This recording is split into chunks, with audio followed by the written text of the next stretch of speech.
Once upon a time, a certain tradesman was leading a caravan to another country, to sell his goods.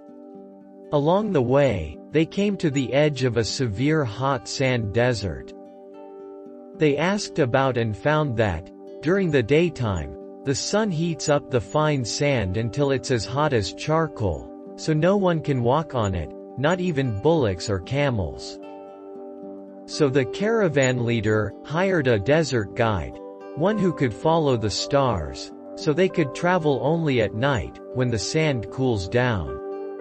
They began the dangerous nighttime journey across the desert.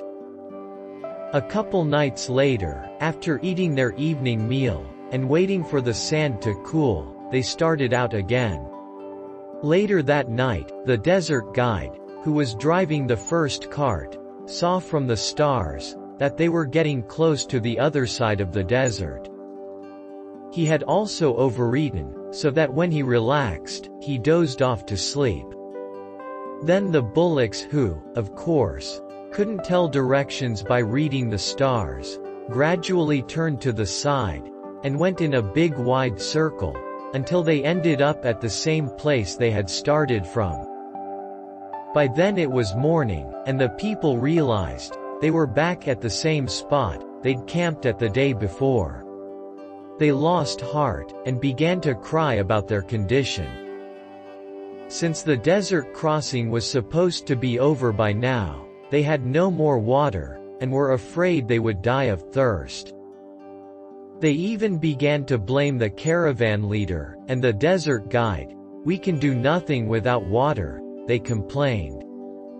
Then the tradesman thought to himself, "If I lose courage now, in the middle of this disastrous situation, my leadership has no meaning.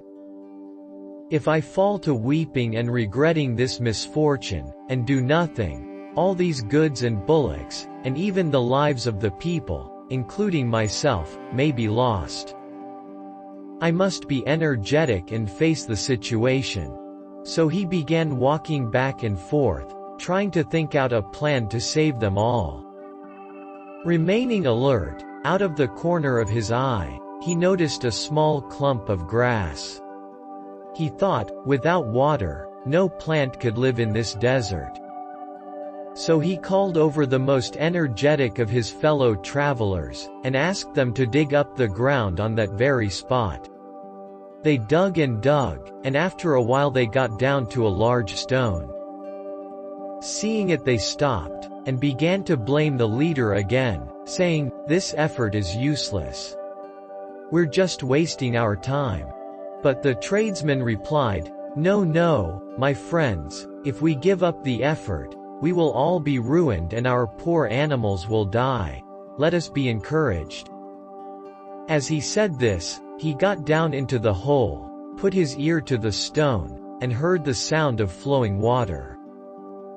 Immediately, he called over a boy who had been digging and said, "If you give up, we will all perish, so take this heavy hammer and strike the rock." The boy lifted the hammer over his head and hit the rock as hard as he could, and he himself was the most surprised when the rock spilt in two and a mighty flow of water gushed out from under it. Suddenly, all the people were overjoyed. They drank and bathed and washed the animals and cooked their food and ate. Before they left, they raised a high banner so that other travelers could see it from afar and come to the new spring in the middle of the hot sand desert. Then they continued on safely to the end of their journey. Moral is: don't give up too easily, keep on trying, until you reach the goal.